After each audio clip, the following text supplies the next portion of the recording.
Welcome to Blue Grit Radio, the podcast that explores making better cops for a better community. I'm your host, Eric Tung. I've been an active police officer since 2007. We will dive into the aspects of police culture, health and wellness, leadership, and mindset.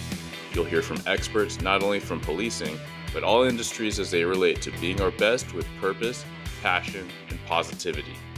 Join me as we share stories, lessons, and advice so we can all be better for ourselves, our teams, our families, and our communities. All right, ladies and gents, today I'm joined by an esteemed colleague and recently retired Officer Tom Riener. Tom, thanks for coming on the show today. Thank you, but that's a little too much credit. Yeah. Well, I'm just going to preface it by saying that I'm going to challenge you to not be so dang humble, because that is probably one of the first things that anyone will think about you, those that know you, is that your humility is off the charts. But, we're going to be talking about you, and I'm going to be applauding you. And so just lean into it. Just let it happen. Okay. Thank you. Sweet, man. So tell the listeners what you just wrapped as far as like the length of your career in law enforcement. I was there 32 years and 10.5 months. Man. Detective Bill Geyer would tell you that I almost made a career of it because he's got a 39 years in. Yeah, that is the guys like Guy are a different beast. I mean, we could say that about you as well, but without further ado, I know that there's a ton of people that are local cops that are going to know you, know your name, know your work and reputation. But for the listeners that don't know you, I kind of want to just get into a little bit about your background. What brought you into law enforcement? It was an incident that happened to me in fourth grade is what sparked my interest to be a cop. And from fourth grade on, I knew I wanted to be a cop forever. Had a couple dating or gals that I dated that told me they wouldn't marry a cop, so I held it off. In fact, my current wife initially said she didn't want to marry a cop. So I went into a different field, which computers, which I'm not very good at all. And she eventually said, yeah, you got to do what you want to do. Yeah. That's what led me to it. Yeah. The incident in fourth grade was me and my friend were walking to school, and it was a late spring day, and down in Concord, California, my mom had left the door open, but the screen door shut, so she could hear noises from outside. We were about 4 houses from my house when we could hear a car pulling up behind us. The motor was, a big engine motor, and the guy was clearly driving on the wrong side of the road, and he rolled down his window, stopped, and asked us for directions to what he termed the schoolhouse, which I thought was odd. So I gave him the directions, and as soon as I got done with it, he said, well, get in my car. I'll take you there. And that scared me and my friends. So we took off running to the house screaming. My mom came out, and she got the license plate as the guy sped off. He got picked up, and the cop that showed up at my house was my first interaction that made me, from that day on, is when I knew I wanted to, just the way he treated us and the way he was with us and how safe I felt. Looking back, he was a big, overweight guy, but just a big, friendly smile, big handlebar mustache. At the time, they were carrying 357s or 38s hanging off to their side on a drop-down holster, and I just remember everything about him. So that sparked me from everything about it. Man, that's so impactful. We talk a lot about in this podcast, like what brought people into law enforcement, and me coming recently out of recruiting, like that's so frequently a thing. Someone experienced something and then they had a really positive interaction with the cop. And so I think it's easy to lose sight of that in the day-to-day, especially a busy agency like Kent, where, hey, you're making so many impressions with all these people, even people you don't talk to, they just see you across the parking lot. And it can be an amazing kind of life-altering perspective that someone could have on police, not to put too much pressure on, but it's a real thing. And it was a real thing there where, you and your friend were potential victims, and then witness to something, a positive interaction changed the whole trajectory of your life. Yeah. Oh, no, it definitely did. And from that day on, I knew I wanted to be it. And it's just at the time when I was younger, I said, well, I'd rather be with this gal, so I'm not going to pursue it. And then about age 26, my wife realized that was my true passion. Plus, her friend was in law enforcement up in Everett, and she realized that she went to work, and she came home, and everything was okay. So she finally said, yeah, go ahead and do it. There you go. What brought you to Kent? To be honest with you, it was the thing back then. Every time we tested, there was 300 people, Yeah. 350, 250. It was whoever would take me, I was going to. Fortunately, I got on at Kent, and it was the right size city, the right work environment, and everything. I got at the time I was going through Kent. I also got calls back from I think it was Monroe in King County saying they were ready to start my background. And at that time, I'd gotten far enough with Kent, and I knew where I was going, so I ended up not having to go any further with it. Yeah, I think everything happens for a reason, Yeah, and that's probably a theme that we'll come back to, especially with some of our experiences. One significant one which is shared, but I think about what brought me to Kent all the time, and I wouldn't do it any other way. With all the right. things that I've experienced, all the people I've been able to work alongside and build bonds with, like it's been truly something I'm just continually grateful for. Yeah, no, I enjoyed it. Many of the people that I was working with. I had a good time with the close knit groups that we had. Yeah, absolutely. With you wrapping up such an extensive career that is, in my estimation, going to be more and more rare for people to do a full career, I think it's something that we need to highlight, and not just the duration of the career. Anyone can work 20, 30, 32 years, but not necessarily with the level of engagement and care that you demonstrated. Where you're bouncing around, it was on the street, it was, around the cubicles in the office, getting called out. Like, you always had a smile on your face. And not just that, but the testament to it is the legacy. When I think about you, is the level of engagement, but also the level of care with people in the building and out of the building. And I think I that's really something to focus on. I do. You said the thing on humbleness. I got to go back to this though. Truly, if there's a smile on my face, there's a reason. It's who I'm surrounded by at the Mm, time. So clearly, if they weren't doing the same thing, I wouldn't be doing it. We had fun. We had, whether it was in patrol, whether it was NRT, working with at the time a lot like with Doug Whitley was one of them. Lavisa Dvorak a lot of times. The things they're saying, they'd call me out to ask me to help them out to do something. The engagement I had with them, the people that they would introduce me to or whatever, the people we worked with and around, we had a lot of fun. It's who you're surrounded by. So I got to say, if I'm that happy, then they obviously were making me happy. yeah. And it's infectious. And we can recognize quickly how contagious negativity is. But it's a great reminder to all those that are surrounded with. I mean, surrounded by negativity by the trade, because there's bad things happening to people out there.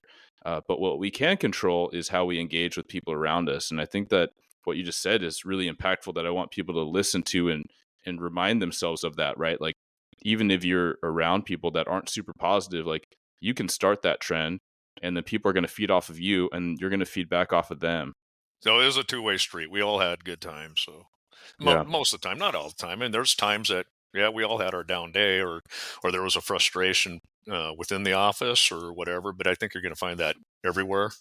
It doesn't matter what business you're in. But the majority of the time, this work, it's fun. It's like I told somebody one time. Well, actually, I've made the statement quite a few times. Police work's kind of like eating potato chips. I can't. Well, at least for me, I can't stop at one. Listen, me So I too. could have one, and then I want to go find the next thing, and then or in the potato chip, I want to eat another. Well, it's like going out and trying to find another thing or solve another incident or whatever. Yeah. One of my first memories of you, on that note, like, I suppose the nature where you just want to do more and more and more and keep after it. Like, one of my first exposures, other than hearing about you and kind of the brand that is Tom Riener, right? Like, just this go go go super cop patrol guy. You're a field training officer. I didn't have you assigned to me, but I was assigned to you. As kind of I suppose, like a fill in when my trainer was gone. But I remember, like, the first meeting, I think, was in a graveyard briefing. Hey, you're going to be with Tom today, and you had your venti coffee. You either already had it, like your big old, iced coffee. You had it, or you're like, hey, we got to go get this venti coffee at the Starbucks that's open, right? So that was like the first thing. And then the rest of the shift, I got dizzy because you'd be like, flip on that car, flip on that car. And I was just, half the time, I was like, I don't even know the PC. And then you'd explain it. I'm like, oh, yeah, they did do that, or you did see this little violation that I'm just trying to, stay in the lanes of the road. But I think that those that know you they'll probably be smiling when they hear that, just because you're always finding stuff, right? You're a shit Well, magnet, and it's like a special it's like a talent for people that don't have it or can't or trying to acquire something like that. I appreciate the talent comment, but really, it just took a lot of luck and a lot of times trying where I failed many times over.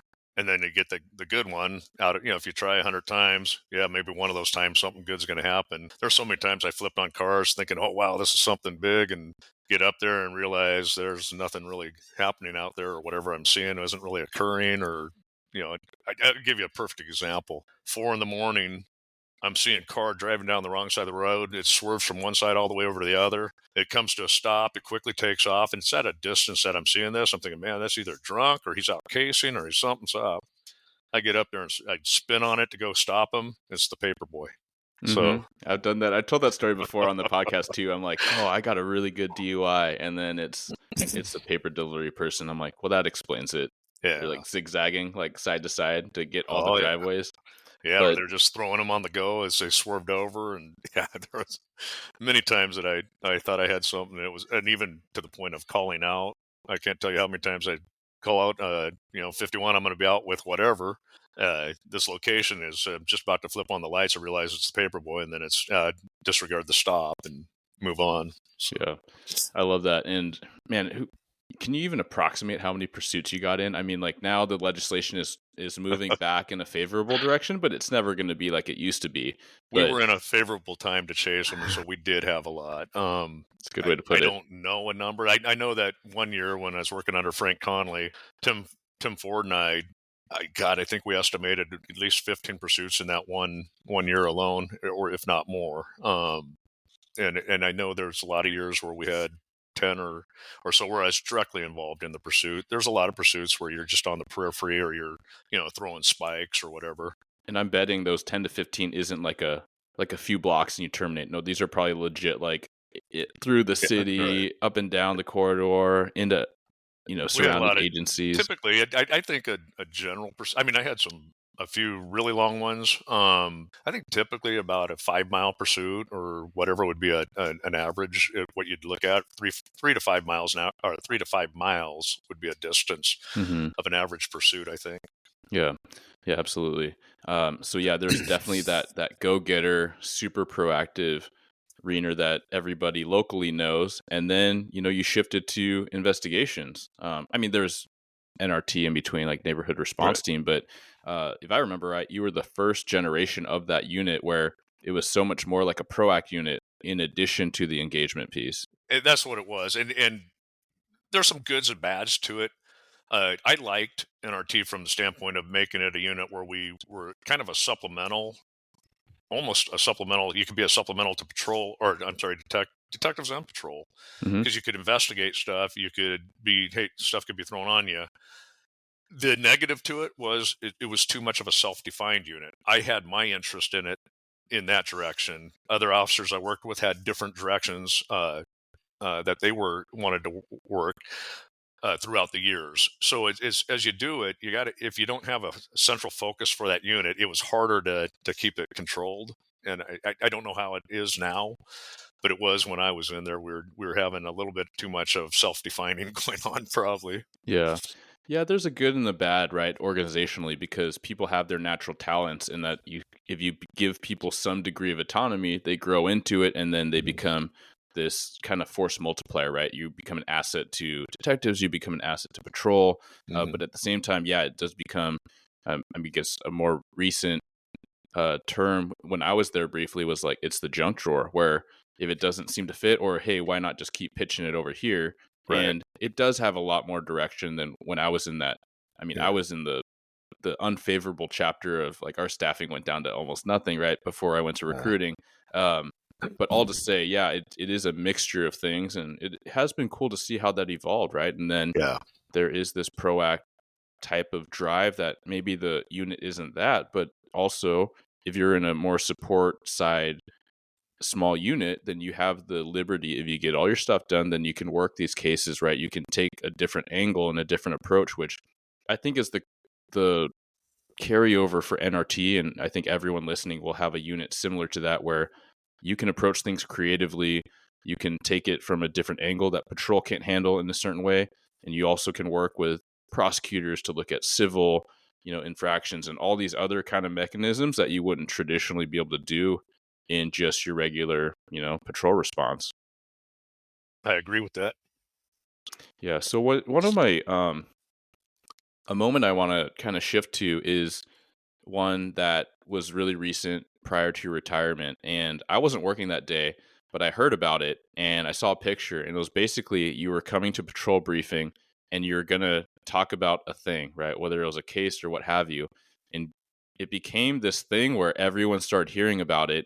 And then it was like standing room only in the briefing room, right? Everyone wanted to just get a little bit of wisdom from Tommy Riener. Can you tell me a little bit about that? To me, that was it meant a lot to me, and here's why. I can't believe that when I watched all the work that a lot of people are doing, and I've been learning more in my last 5 years of police work as a detective from all these other detectives that really know what they're doing in that line. So to have all of them come down and then have all these patrol officers some that I didn't even know, uh, am trying to, I was, be honest with you, I was taken back for a minute, like, holy cow, I can't believe this is occurring. I thought I was just going to come down and talk to a briefing crew. I felt very honored that they felt like something I had to say was going to mean that much. Because again, I feel very comfortable in my role at what I did as a patrol officer in NRT, kind of in a uniformed, uh, proactive environment. When I got to detectives, I felt comfortable, but I knew, and I learned even more that I had a whole lot more to learn. Even when I left, I still I look at the likes of many of the people that are back there in that, doing the big homicides or just big cases, and I'm thinking, holy cow. All these things that they'd say, hey, did you think of this? Or, hey, have you done this? Or, what'd you do about this? And I'm thinking, nothing. Got to Mhm. do it. So it made me feel quite honored that many people were interested in hearing what I had to offer. Because I'm one guy. I mean, there's other people that have their stuff to offer as well. Yeah. When I think about it from the outside perspective, like I said, I wasn't even there, but I could already picture it and I could sense the tone of the engagement and the level of respect and deference towards you from all levels, right? All experience levels, all ranks, but it is truly going back to where we started, where you have people like you that stand out, and you're truly one of a kind. Well, But thank you. to carry yourself in such a way and uplift those around you in such a way and care about individuals out in the public, right? How many countless stories everyone had of your generation overlap from patrol of someone on the street saying, "Hey, is Reiner working?" They're always talking about you, right? When they're saying that, um, is he working? Like I'm working with him, or he's always done me a solid, and he knows me, and it's kind of like regardless of what the incident was, if we're interacting with a person of interest or a suspect, so many people were dropping your name because of how you treated them, because you treated them like a person, because you talked to them like a person, even if it was following a 5 mile pursuit where they wrecked out and they tried to run from you and fight you and all that. Like at the end of the day, as from my purview, you always treated people with the utmost respect and you always carried yourself as a servant, right? Doing service for the agency, for the community. Well, And thank I you. think that that's just such a motivating and inspiring piece for us, regardless of our role. Well, thank you. I appreciate that comment. I can tell you this. I got just as much back from those people that I got to what you're talking about. Hmm. I, I can. Doug Whitley and I used to say, "Oh, I can't wait to get this guy. Oh man, we're going to put him in. I can't wait to interview this one. Yeah, he needs to go down." And we'd end up hooking the person up, and we'd go for a show and tell, or we'd have our interview with them.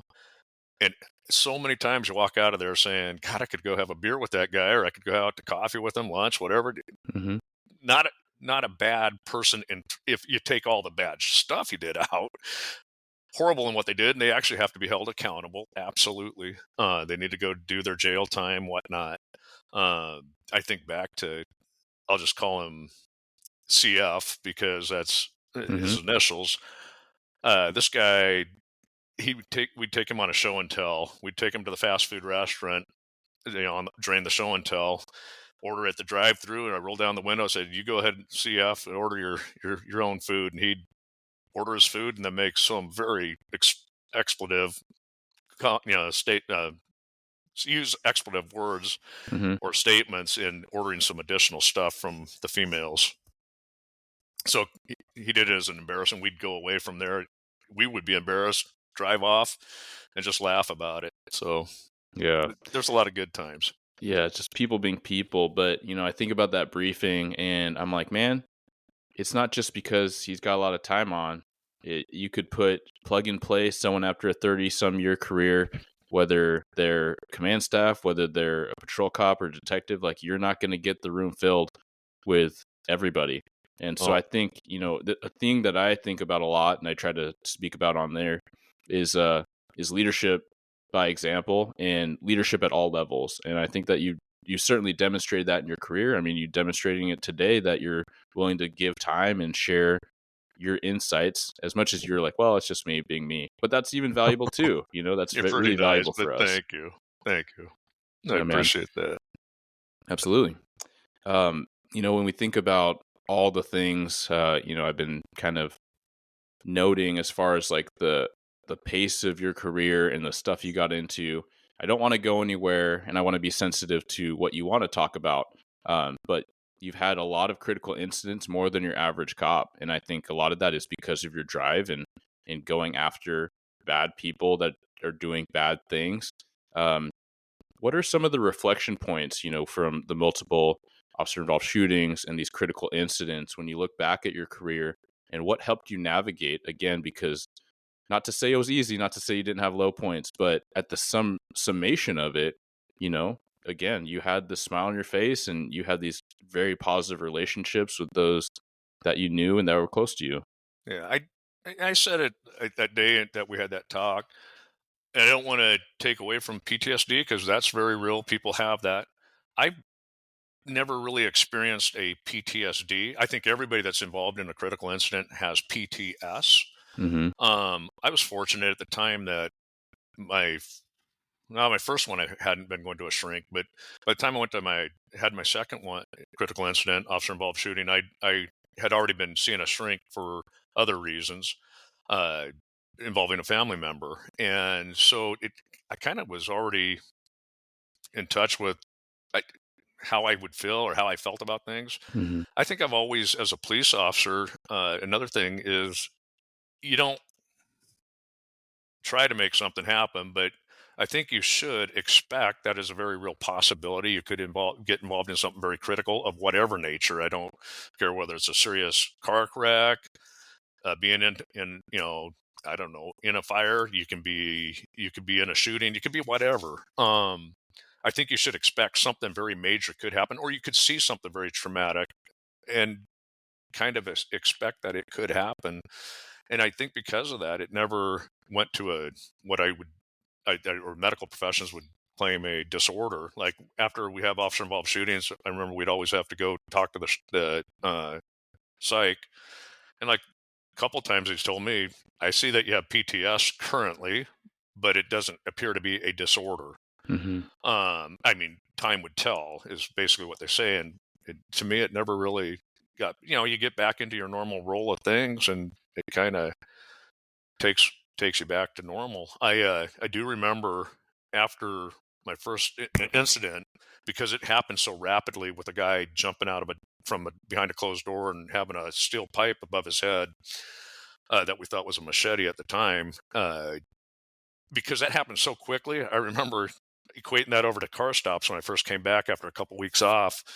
And wrong or right, I remember at the time I had a 38 little revolver that I was carrying as a backup, and I actually would put it in my pocket and hold on to it when I first walked up to the car to engage the person I was stopping.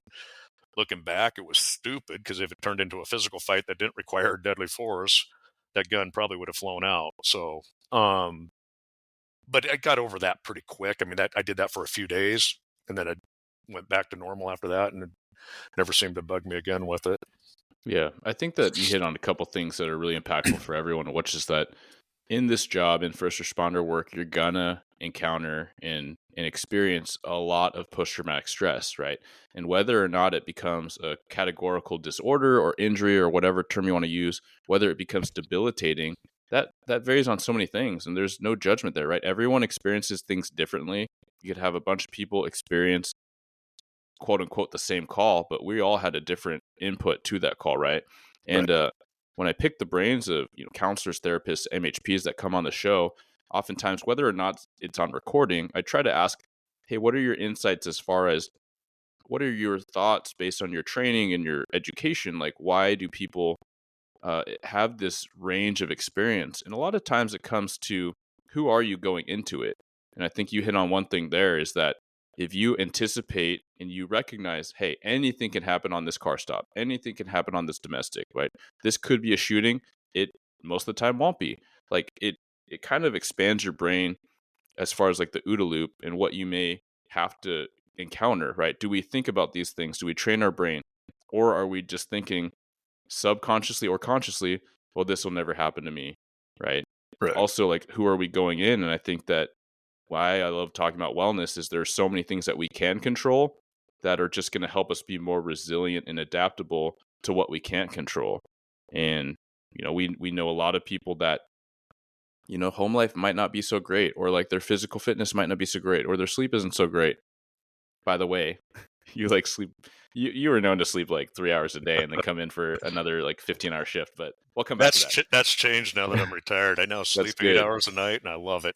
Dang, Uh, good for you. Okay, we will come back to that. So, but yeah, all to say that that's why I'm such I suppose, a drum beater about wellness, because there are little things that we can do that are just going to make us a little bit more adaptable to all the things that might come flying in at us. yep. No, I agree with that. I do want to. I say this, and I said that, like I said at talk.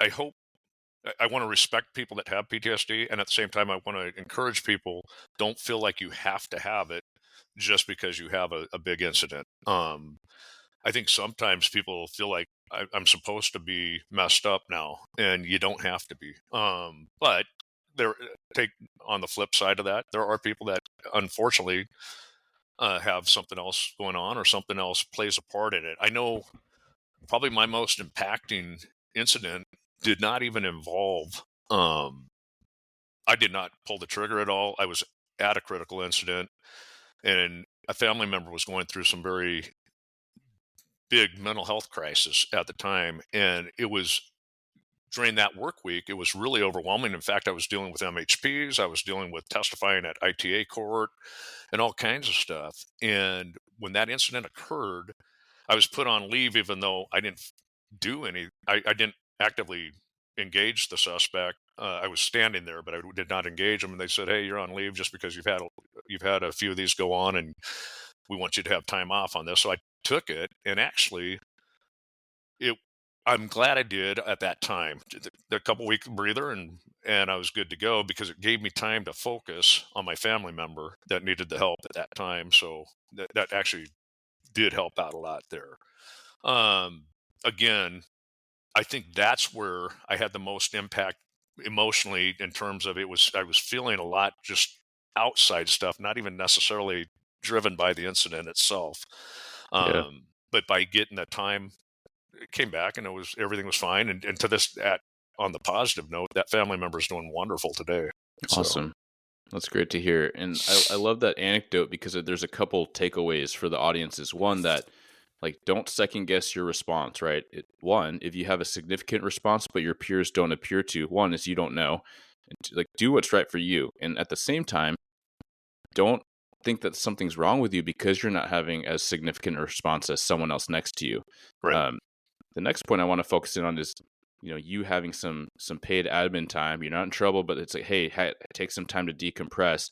I think that is a growing trend. I know that I've seen that more and more at our agency, and I hope that it's becoming more normal. I mean, man, even back when in academy, they knew like documented data saying those that are witness officers are oftentimes um, more significantly affected than trigger pullers, right? Than the ones who shot in an OIS, because there's all this second guessing. There's all this, well, woulda, coulda, shoulda.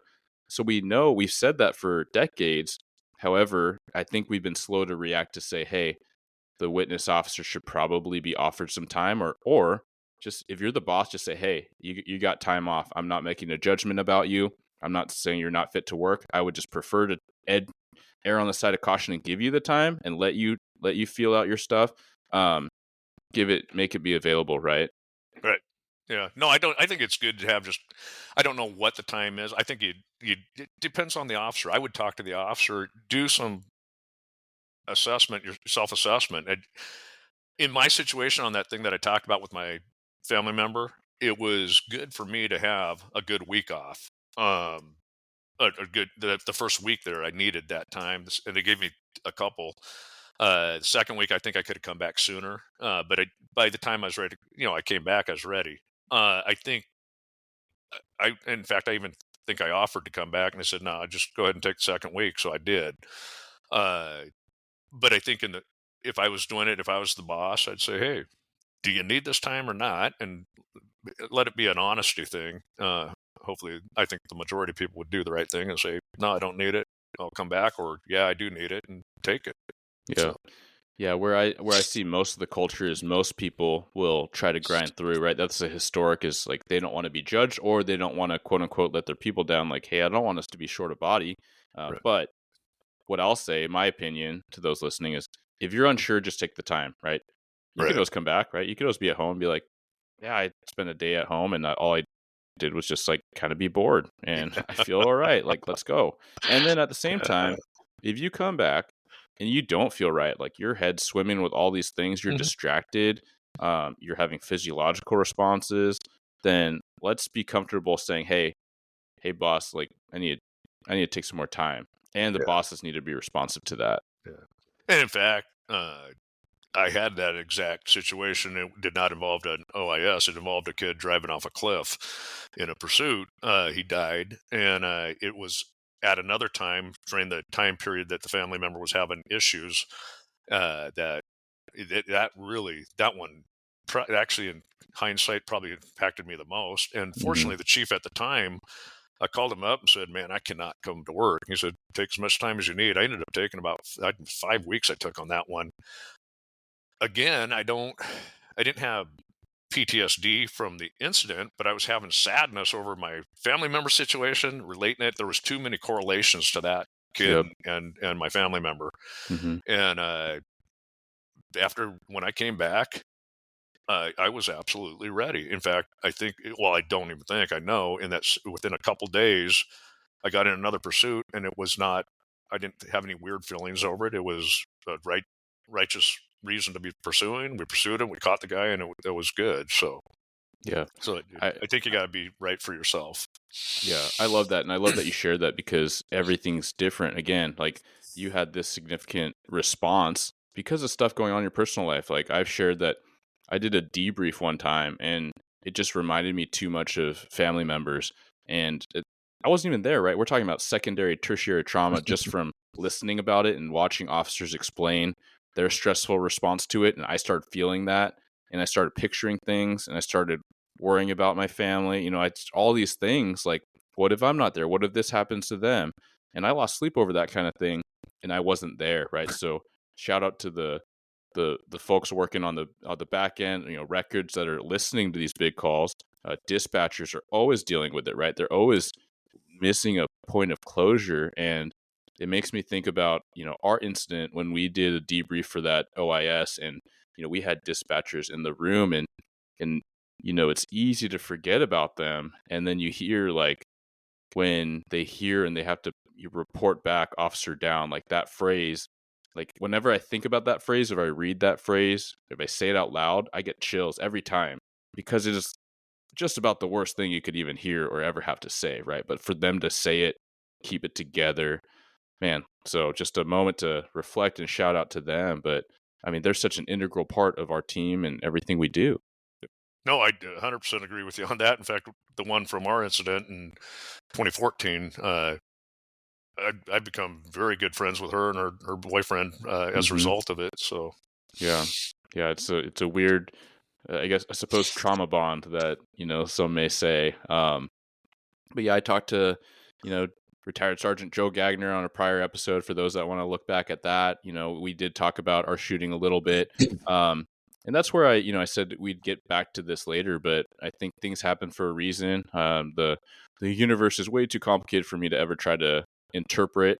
But I think things did happen for a reason, and I look back at that incident that a lot of people would never want to trade me spots or trade you spots of what we went through. But I'm eternally grateful for how it panned out, and also even the experience. Like I can't help but to think that I have a better life and a better approach to life because of that, I because I we think it's a almost good way lost to our put it. Is lives. any of those incidents, that's what I go back. I don't want to harp too much on it, but from the PTS standpoint, the opposite is also true. You'd gain a instead of having it, you can have a great appreciation for, hey, I survived this, and or hey, I'm fine, and you gain. I think it's a confidence that for me, every incident that I had, whether it was critical or not critical, if you are successful in an incident or doing something, I think you gain a sense of confidence from that. When I had my bad incidents, I would think after pushing through, getting going with it, it gave me a new confidence. Hey, we got past that, no problem, and move on. So I think those things, as they can be bad, but they can also be good. Yeah, absolutely. And for that one, for me, it's not to say, hey, things worked out, we all survived. Like, no, there was a lot of hardship and not there was a lot of negative things that came out of that incident, and certainly the loss of someone's life. We didn't have much of a choice in that matter, right? The suspect did what he did, but I think that one thing for resilience and just outlook with life is one thing I appreciate about you is I know that you had sadness for him and his family, Mhm. and I feel. And I've shared this before. Like, I didn't feel any kind of way. I didn't feel angry at him. I mean, I did for a moment, right? But then after the dust settled, I was like, he made choices and we're okay. None of us got hit. And yeah, Mhm. it is a sad thing. And I think again, that's the reminder of humanity. I can't presume it's not my place to judge him and all his things. I would certainly probably feel different if one of us wasn't here today.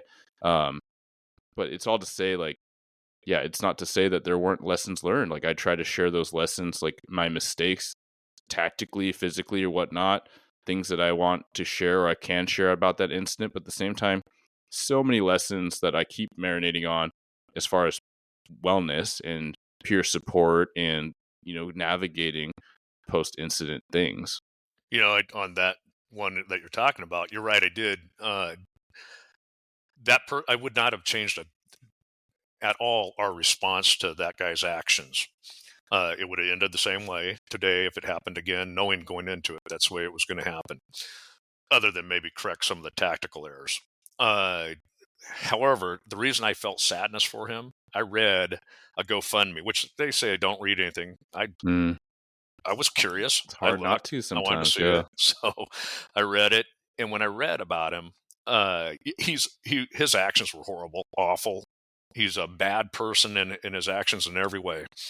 But he also had some very similar conditions to mental health issues Mm, that my family member had. Because of that, I felt a little bit of sorrow for him and sadness for him. It, I I'd have no problem with what we did, and again, like I said, I'd do it again. But that's why I had a compassion for him. His way he grew up, his lifestyle, even in what I saw at the inquest, uh, with family, girlfriend, friends, everything. I hmm mean, one of his best friends came out of prison to testify at the inquest. So all that stuff.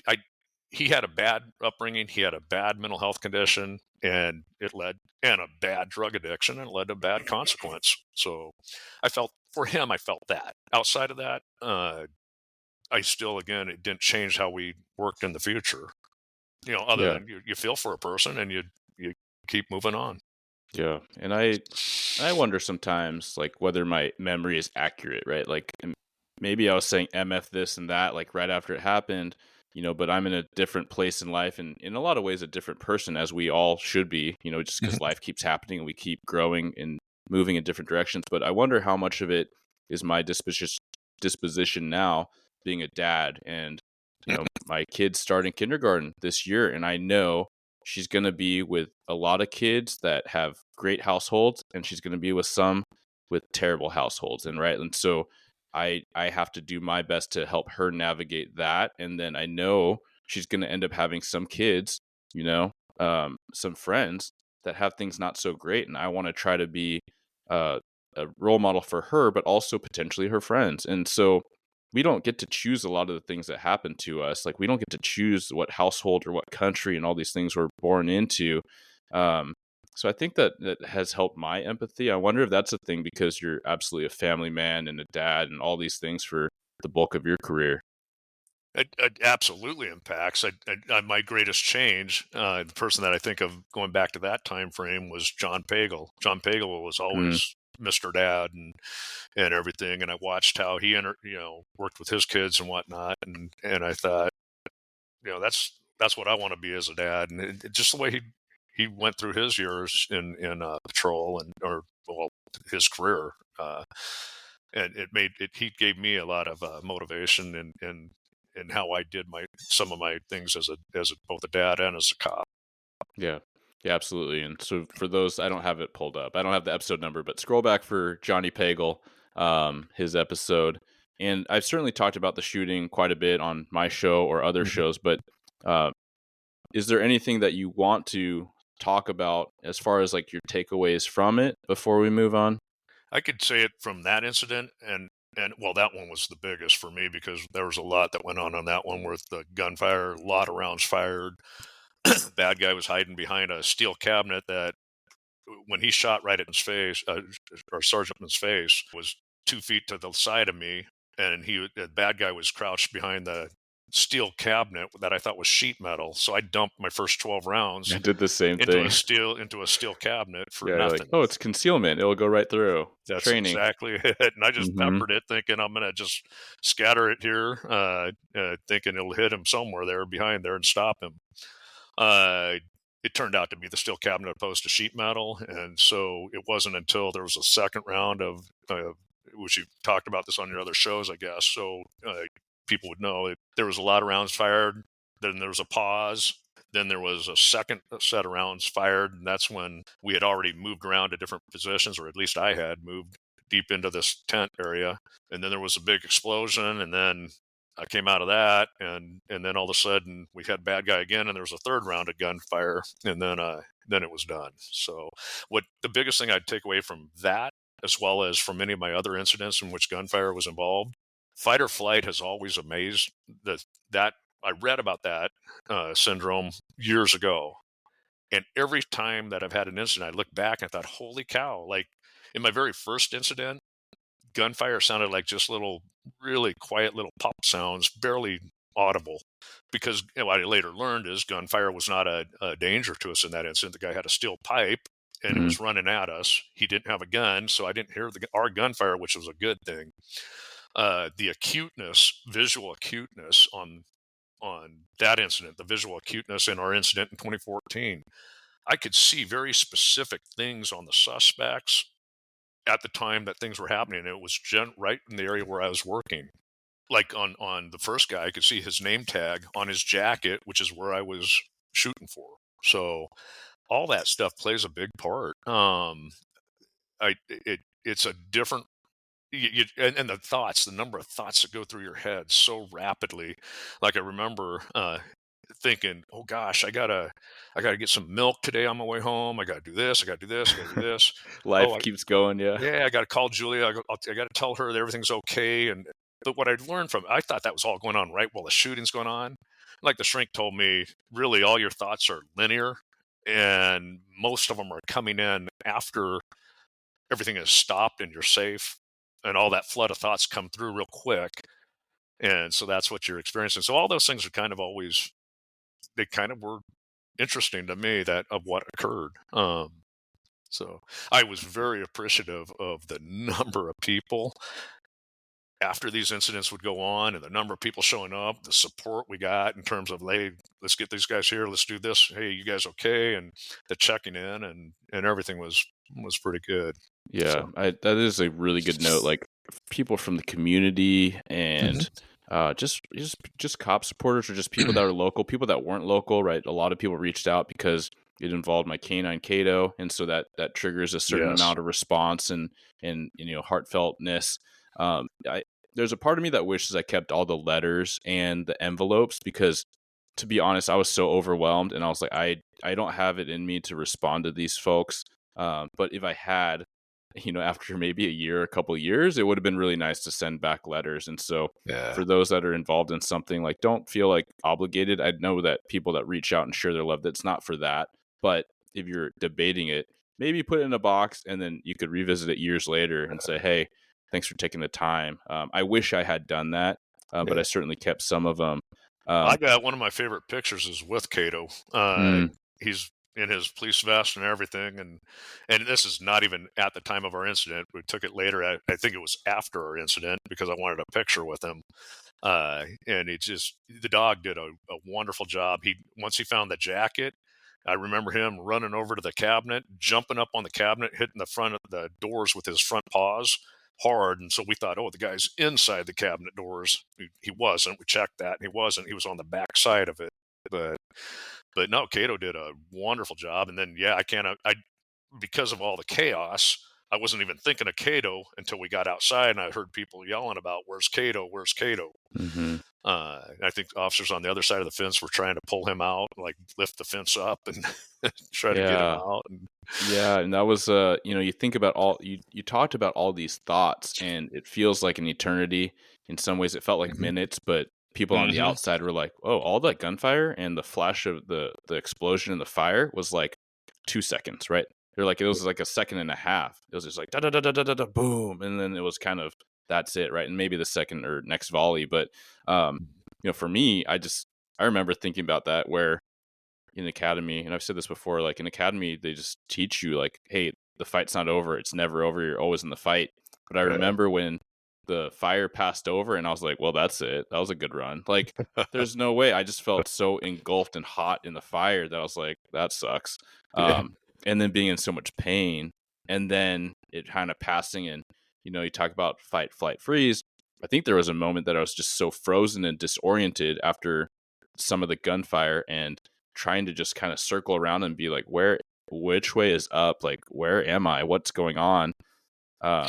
And I've said this too, where I know that there's surveillance on that portable building, Uh-huh. and I was equally curious, but also cringy at what that might have shown, like whether it just had me doing like this whole like arms flailing thing, but then the surveillance wasn't even working. So I was like, well, I guess I'll never know. But yeah, some little nuggets for people I think was interesting after the fact was, um, yeah, that was a steel cabinet, so good cover and Yeah. terrible to shoot through. Right, not shooting through that. It caught like so many rounds. Uh, I learned that Connex boxes not good cover, so our rounds went straight through that thing on the other side, uh, which probably terrified the officers on the outside. oh, I bet. Um, Dumpsters, good cover because it's super solid steel.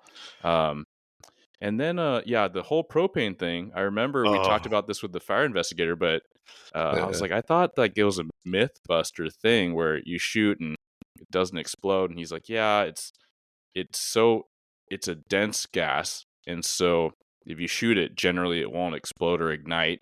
But because it was in that kind of Quonset hut semi-enclosed thing, it kept it at such a concentration that it was kind hmm of like this mid-level in the air, which explains why it was like at eye face level, right? Like your Yeah. scalp got burned, and luckily I was wearing my cap.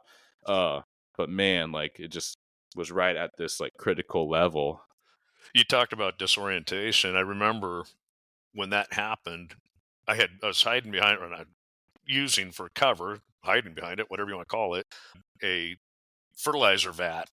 And then I was just coming up because I thought bad guys coming around from the steel cabinet, which is when more shots were fired, and all of a sudden it was a massive explosion. And I just remember being knocked to the ground, and I'm laying proned out on the ground on my stomach, and I still breathe. I can still smell the funny smell of the ground. I think it's where they kept their fertilizers and dirt and crap.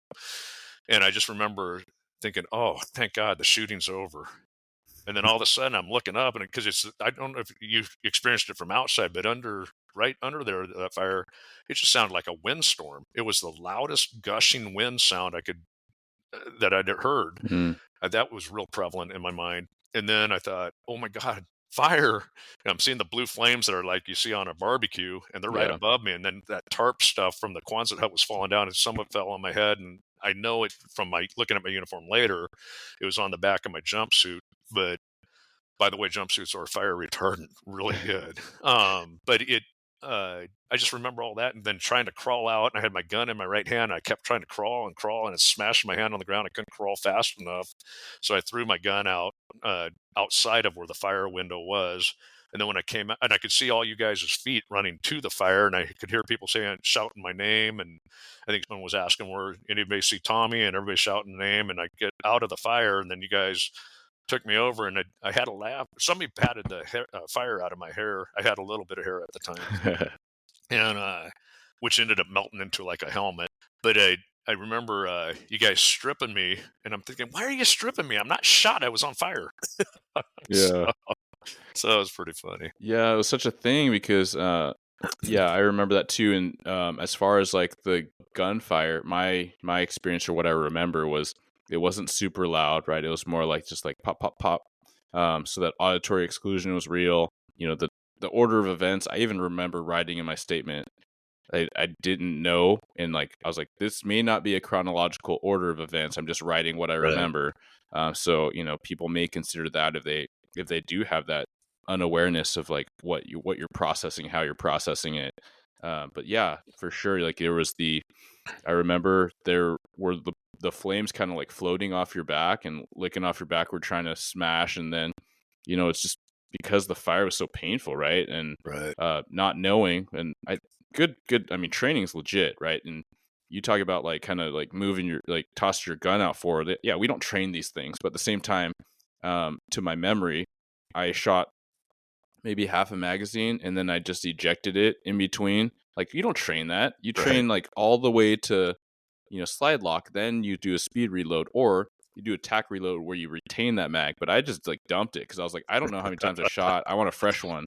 And Yeah. we don't train that, but you know, it is what it is. So I just share that to say like I know a lot of people that have shared that they kind of beat themselves up over how they reacted or how they didn't. Like, cool, that's why we take our training seriously. And now you can Yeah. think about that. But you never know how you're going to act during the day. And so when Yeah. people, it's good to debrief and look at other incidents from across the country, watch body cam, talk about what you'd like to do, but let's not judge and not know what you'd actually do, right? When you Yeah. hear about a different situation. But yeah, I think good on the training because we had some combat first aid and it was like, hey, I think we all recognize that you might have been hit and maybe you don't even know.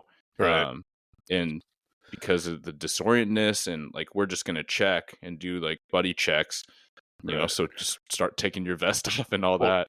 two things that came out of that part of it was I remember I was thinking the suspect was down at that point after we'd gotten out of the fire because he was over in the fire as well. Mhm. And I just thought he was probably burnt and done. Mhm. Me He too. ended up popping out. But I remember as you guys were doing that, you stripped my jumpsuit down to my ankles. So I'm there in my underwear. I The suspect came out. We engaged him some more.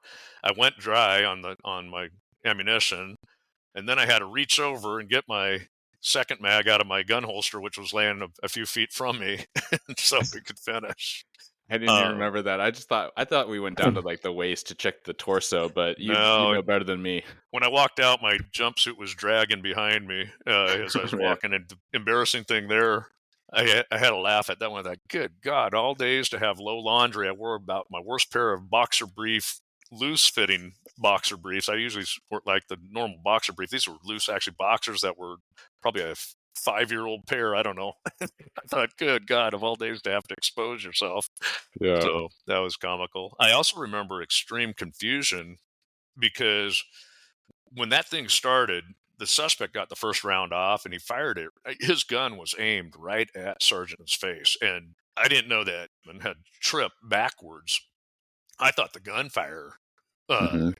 hit him in the face. And I was a couple feet away from him and I just jumped aside. And that's when I started hitting the cabinet with my shots.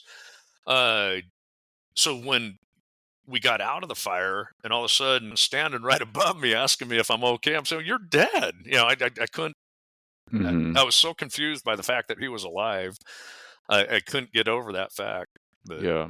Our but it brains do all these things, right? yeah, It's trying to fill in all these blanks, and sometimes it's just working off limited information, right? So, people thought got shot, people thought you got shot, and yeah, we both like I yeah, the suspect for all uh, intents and purposes was in the middle of an explosion fire and got hit multiple times. So how, yeah, for him to come out again, that like OODA loop, like what is happening? yeah, yeah. A No, lot it of was. people, call it the Die Hard incident or the OK Corral because all the rounds fired. But a lot of people are like, oh man, that would make a movie. But for years, I mean, we're coming up on 10 years now this summer, but for years I said, like, it would not make a good movie scene because it's too unrealistic. Like, it doesn't even make sense. But so fortunately, Uh, you know, I thought Kato was gone when people started asking about him. Like I didn't even have it in my frame of mind to even call him over.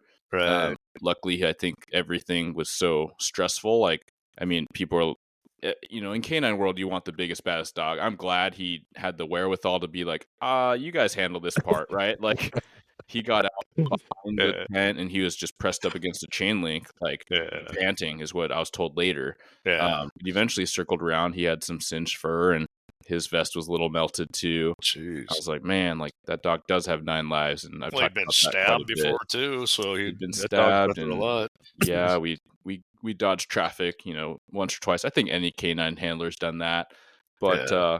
yeah, and then like the stress response, I remember, my peer support that went to the hospital with all of us. A lot of us, had, or a few of us had burns, but I think we all were getting checked up. And after the fact, my peer support person was like, dude, it was like you were yelling. You were so amped up, like you were just yelling. And then Uh, Mark drove me home, right? And he told me like later, he's like, dude, you're just yelling about the incident, and like it just, your volume was just so turned up, and just so, yeah, it's goofy now, but our responses are all over the place. yeah, Talking about post traumatic stress, like certainly a lot of symptoms. I woke up at like 2 in the morning and I just had to go on a run. I just felt so pent up that morning, yeah. and like Chels was my girlfriend back then, but I sit up in bed. She's like, "What are you doing?" I'm like, "I'm gonna go on a jog." She's like, "Why?" She's like, "Take Kato with you." And I was like, "Okay."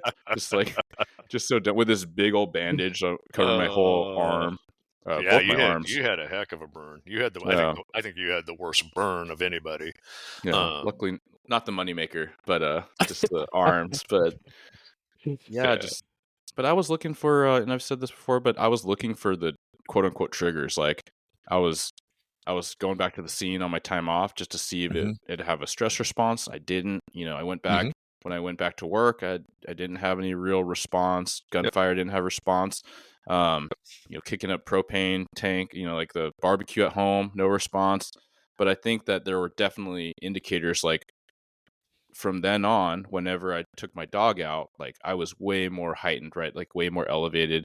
Mhm. You talked about post your first OIS and how car stops were kind of a thing of like, hey, is it going to be now? And whenever people weren't pulling over just like they should, whenever something was a little hinky, I know instead of going to like an orange, like I was like red orange, right? As far as like the scale of the Yeah. spectrum. So there's nothing wrong with that, right? This is your body trying to be safe, your brain trying to keep you safe. But I wish I was more aware of it in the moment, because it definitely, took me a bit to come down from incidents like that, right? Right. I'm being vigilant. That's good. A lot of listeners might say, yeah, do that. But we got to regulate it through things like fitness, through things like talking about it, through things like breathing. And I wish I knew more about breath work back then. I try to do it now, when I'm buried in paperwork, but that's a very different stress. So, Yeah.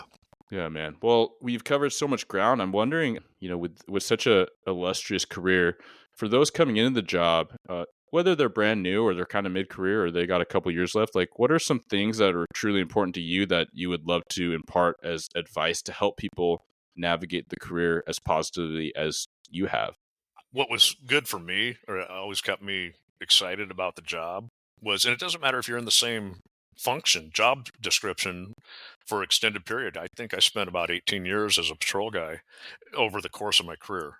NRT, if you include that time, because that was kind of a patrol detective function combined, it goes up to in the mid 20s for doing that stuff. I think what you do is find different interests. Like for me, I wanted to get our burglars, or I wanted to get our stolen cars. Stolen cars forever was one of the things I liked going after because it led to so many things. Yeah. But focus on a different, if out on patrol, hey, I'm going to target in this area here, I know this stuff's going on here and I'm looking at these people here, go after them. I think right now Sam Steiner's a great example of what's going on with that type of stuff. He figures out what's the real bad guy out there, who do I want to go after.